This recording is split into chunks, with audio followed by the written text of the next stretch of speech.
Okay, here we go. Take two. The tablet's not working terribly well, so it might cut out. Topic of this video is intensity management. It sounds like some boring business thing, doesn't it? But what it is how hard you try, how long you try at that level, and how often you try, like with regards to your endurance workouts. All of this is from the perspective of Ironman training, by the way. And this is a particularly important topic because you want to get maximum return on your training time. And it is a really hard thing to get right because it's an ongoing learning process.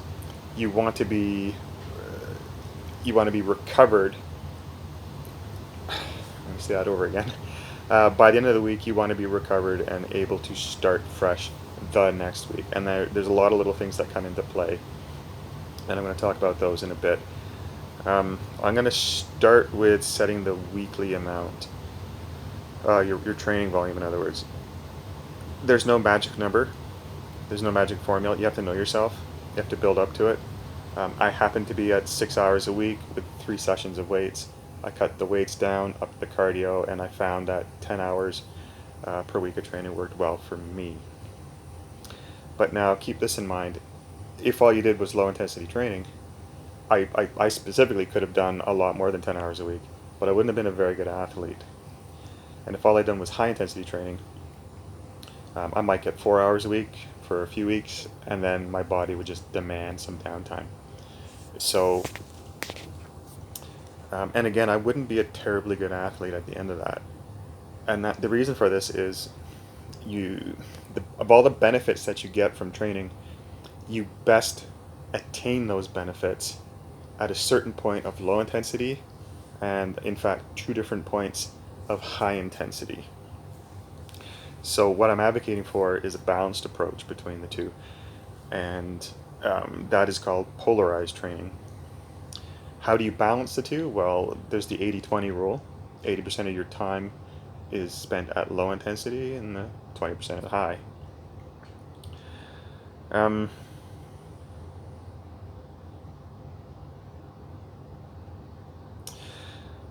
When you make up your routine, I highly recommend you map it out on a spreadsheet and you take into consideration the essential workouts. Now, this is specific again to Ironman training, but if you were to be running, rowing, or whatever, you would do workouts very similar to these. These essential workouts, these key sessions, are a long, low intensity run and a shorter, high intensity run. And then the same thing for cycling and swimming. And then a weight session. So that would be 7 key workouts in a week. But you got to tailor it because everybody's different. Your abilities, what you want to focus on, what your interests are. But also things like your availability to get to the swimming pool, your sensitivity to chlorine. Yeah, I learned the hard way. Don't spend more than an hour in the swimming pool. I'm going to move along because what we need to do is define what high intensity and low intensity really means.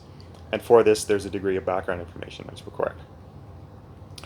And it feels like every time I read up on this topic, I'm learning something new and something's changed since the last time. So I'm just going to stick to what I know and believe to be actual gospel on the subject. And it's when you're training, endurance training, there are 2 energy systems that create the energy that we're using, and their names are the lactic and the aerobic. The lactic pathway is particularly interesting because it produces lactic acid, hence the name, and a big component of that is lactate. Lactate gets in your blood and it can be tested for just like how a diabetic checks his blood sugar levels. Prick the finger, smear it on a card, stick the card in a reader, and it gives you a number. Well, if you do that at different levels of intensity and you make it into a graph, the line that appears on your graph is what's called the lactate curve, and it gives you a lot of information. It's at low intensity, so for me, a very slow jog. Perhaps I'll start that sentence over again. As you build up in speed, Okay, most of that energy is coming from your aerobic pathway, but a small amount is coming from your lactic pathway. So accordingly, your lactate levels are quite low. But then you hit a point at which the rate in the rate of new lactate coming into your blood starts to rise, and that exact point is called your lactate threshold 1. And that's a very significant number to understand. Lactate slows us down. It creates that burning sensation. It can make you feel sick. It literally is what slows us down. And sure enough, there are other things like your energy levels and hydration and such, but that's what lactate does to us. Its big effect on us. So um, delaying the onset of higher levels of lactate is highly advantageous. But let's not get ahead of ourselves. You continue to jog faster, and you get up to your 10K speed roughly. Your blood lactate continues to rise, and then you hit that point, which is your next threshold called lactate threshold 2, and now new lactate coming into your blood is coming in at the same rate as it's leaving, because the body's trying to clear it. And you pass that second lactate threshold, and all of a sudden your lactate levels start to really increase. So if you could maintain your 10K pace for 45 to 60 minutes, past that point, the time frame really decreases because your lactate levels are increasing. So yes, it's your blood lactate concentration that sets your low and high intensity levels. Lactate threshold 1 is your low intensity. LT2 is the foundation of your high intensity. I did say there were 2 levels. Okay, so there's lactate threshold 2, and then there is VO2 max training, which would be 105 to 120% of whatever that power level is for LT2. What do workouts look like at those intensity levels? That's an important thing to discuss. Low intensity can be just long duration, slow speed. You should be able to talk in short sentences, yada yada yada. Yes, you can stop. You can take a little break. In fact, with running, because the impact is so impactful on your body, on your performance, it's actually a really good idea for beginner and intermediate runners to run for 9 minutes and then walk for 1. I don't know the science behind it, but it really is a magical formula. If you could run for 2 hours, supplementing with glucose and water and sodium, you do a 9-1 approach, you could do the whole marathon. I've been there, done it, it's real. When it comes to running and you do a 9-1, yeah, keep the timer going, because walking is just slow running. That can count as low intensity time.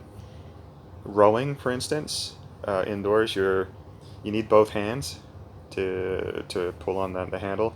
So if you're taking a break, hit pause on the timer. Do yourself a favor.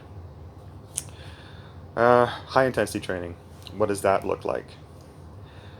Well, at LT2 intensity, you could last 45 to 60 minutes. Should you? No, it's going to burn you out, and it's going to take a long time to recover. So interval training is the way to go. You want to do a 3-to-1 roughly work to rest ratio. So for example, 15 minutes at fast pace, 5 minutes at a slow pace. And then repeat 3 times, okay, 15 times 3, 45, 45 to 60, you get the picture. VO2 max training, however, is, it's a little bit trickier.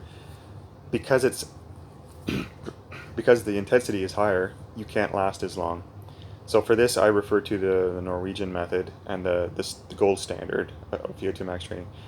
4 rounds, 4 minutes on, 3 minutes of rest. So you can see how the work to rest ratio has decreased.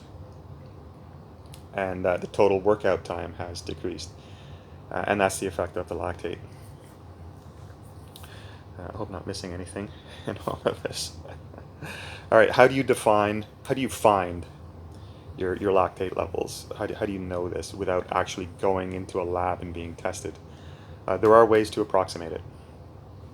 So when it comes to running, 180 minus your age gets you your heart rate that corresponds to your first lactate threshold. It is an approximation, so treat it like one. You want to train at that level or just below it. In fact, I did get ahead of myself. This was another thing I wanted to talk about.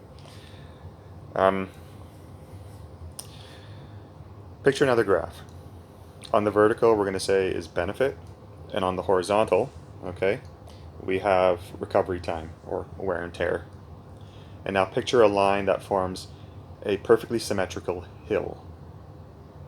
Okay, the highest point of the hill is your threshold, whether it's LT1 or LT2. It's the same analogy. Ideally, you want to work out at your threshold level. Okay, maybe that's 10 kilocalories per minute, okay, for LT1. That would be your goal. But if you go a little bit under or the same amount over, you're no longer getting that ideal amount of benefit. But what's different, you understand, is you're getting more wear and tear if you go over your threshold limit. Pause for dramatic effect. So ideally, you want to hit that level or be slightly under it. Okay, if you're under it, that's fine. You're going to recuperate a little bit faster. Maybe you'll even work out a little bit longer. That is okay. And with the LT2, it is even more important, because at low intensities you could go over 10%. maybe it doesn't even bother you, but at high intensity you go over, and it is going to take noticeably longer to recover, and the chances of an injury do go up as well. So hit that level or go slightly under it and you're golden. So back to finding your LT1 and LT2. Running 180 minus your age gets that heart rate that corresponds to LT1. Go a little bit under that, say 10 beats per minute under. Mine happens to be 119 to 129. That is your low intensity zone. You might hear the term zone 2. That's what it is. To find out the upper threshold level, like the LT2, by heart rate, I happen to know mine by experience, because I've done enough 10K runs in my days, and that's 171 beats per minute. So slightly under, we'll call it 160, 170. It's just fine. Feel free to talk to ChatGPT, give it the info that you know about yourself, and it'll help you figure things out. When it comes to cycling, you can go by heart rate, but understand that because your position is different, you're going to be leaning forward with your hands on the handlebars, your heart doesn't have to work as hard. So your heart rate for your LT1 and LT2 is going to be lower. And for me, with my hands on the handlebars, it goes from 129 down to about 122. And I spend enough time on the exercise bike to know this. When I go down in the aero position, now I'm even less vertical, okay, more horizontal. Heart doesn't have to work as hard as when you're holding onto the handlebars with your hands. The heart rate drops again. So from 122 down to maybe 112 beats per minute. And then go slight under that. There's my zone 2. For zone 4, yeah, you can, I recommend doing the power test, especially if you're on a stationary bike. And what that is, it's called the Functional Threshold Power Test, FTP. 20 minutes, average maximal power in watts, multiplied by 0.95. And that gets you your LT2 by power. They call it functional threshold power. I don't care, don't split hairs over it. that will define your LT2. And then a percentage of that, if you want it to go by power, you can find your LT1. But just from experience, monitoring your heart rate, looking at the power on the display, you can come up with these numbers yourself. When it comes to swimming, swimming is definitely trickier because you can't necessarily get an accurate reading from a heart rate strap because you're in water. It's got to communicate via Bluetooth to your wristwatch and what have you. What you go by there is something called your critical swim speed test results. I'm not a huge fan of it. You have to be an advanced swimmer to for it to apply to you. I tried it and my numbers were just way too fast. And the reason is technique.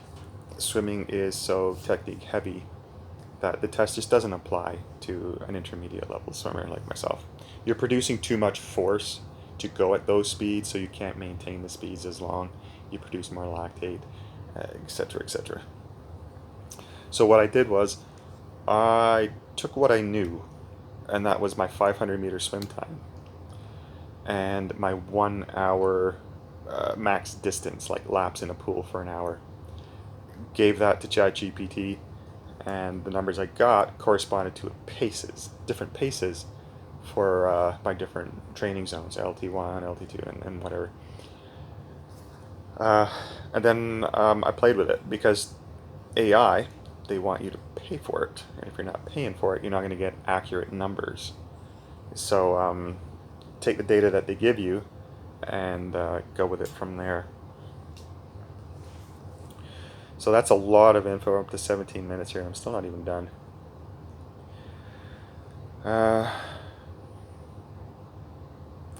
There are additional factors such as diet, sleep, weather. Diet, okay, I've done videos on diet before. The aerobic pathway uses about a 50-50 mix of glucose and fat. So going a little bit higher on the fat content in your diet, say to 40%, that works quite well. Enough protein to promote recovery, get all your vitamins and minerals from healthy foods, like whole foods, real foods, and you'll recover well enough. Sleep, I've done a video on sleep too. It's kind of a no-brainer, but I can feel the difference for every 15 minutes less than 8 hours of sleep that I get in a night. And 8 really is important. It's a magical number. I think that's why everybody recommends 8 hours of sleep a night. So the one tip that I want to put in this video that I learned recently, I didn't have in any other video, was simply set an alarm to remind myself to get ready to go to bed. So I start shutting down at a certain time. That's 8:15 p.m. In bed by 8:45, up at 4:45. It's 8 hours of sleep. It's a neat little trick, but it really is important. And if I'm drinking too much coffee, you'll notice the snowball effect, and it becomes circular. Too much coffee, don't sleep as well because my sinuses are dry. I go to work, I don't feel as good in the morning. I work out, I drink more coffee. It affects my sleep the next night, and it repeats. So don't sacrifice on your sleep is what I'm trying to get at. Weather, I've learned some nice tips about dealing with the weather. Of course, most of your swimming is going to be done in a swimming pool, so that's not going to be really affected. But your long run and your long bikes really should be outdoors. But how do you deal with cold weather? Well, in that case, you put on layers, or you just grin and bear it. You fold up a towel, put it on your stationary bike so you can get it in the aero position more comfortably. Turn a fan on. Okay, work out in your basement. There's no magic to it. In the hot weather, you will likely want to plan a route for which you can carry enough water to sustain yourself. So I like doing 4-hour rides. I can carry 4 hours of water. That works out nicely, and it's particularly hot. I might need 5 liters. I can't do a 4-hour bike ride without stopping somewhere where there's a reliable water source, convenience store, a park with a water fountain, or what have you. Doing long runs in a heat wave, I have this great little thing that I do now, and it's I drive to the park my car, I have water and a towel and whatever else I need in my car. I jog on shaded trails and I do a loop. I come back to my car, hit pause on the timer, drink water, dry myself off, quick break, and off I go again. Flexibility. I don't mean like stretching and that. Like it's always important, but you're going to have days where you can't do your long bike ride, or you can't get to the gym and do XYZ. So being able to cut and paste one workout in place of another one, okay, shuffling things around in a week, having that degree of flexibility is a great little technique for coping with the challenges. Um, Other challenges that I've had, I'm looking at my list here. Running hill workouts. Okay, if you're going to run down the hills, watch out. It's not going to hurt you while you're doing it. It's going to hurt when you get home, and you'll have swelling. I had a fair bit of swelling in my right knee. I'm still kind of battling with it. Was not worth it. Running up a hill, walking down, that's the way to go. And that reminds me, with strength workouts, that's a really hard thing to get right too. With strength workouts, you can't treat it like a bodybuilding workout. The goal of a strength workout is to prevent injury. And so you do workouts like shoulder rotations, side lunges, core work, anything for the hips, shoulders, and core. Don't think heavy barbells, and that's ridiculous. You won't be able to recuperate enough to train properly the next day. If you're running hills, there's your leg workout done. So when I do my strength work, my weight workouts, it is focus on the upper body. Now that I'm doing hill running, because that focuses on the lower body. My long rides back like last summer and fall, before I realized that my zone 2, my LT1 score and whatnot, was actually lower while on the bike because of the body positioning. I was actually doing those rides well into zone 3. So my heart rate might have been 133, give or take. When, if you average it out, because I don't spend all the time in the aero position or all the time with the hands on the handlebars, maybe my LT1 would have been 120, for example. So at 133, I was well above that intensity level. And that was a big reason why I could not handle 12 hours a week late last summer. It was simply too much, because I was overshooting my LT1 score, not getting as much benefit, and increasing my recovery time, which affected my ability to get through the week and be ready to start the next week. So again, that's a really important thing, to dial in your intensities. Yeah,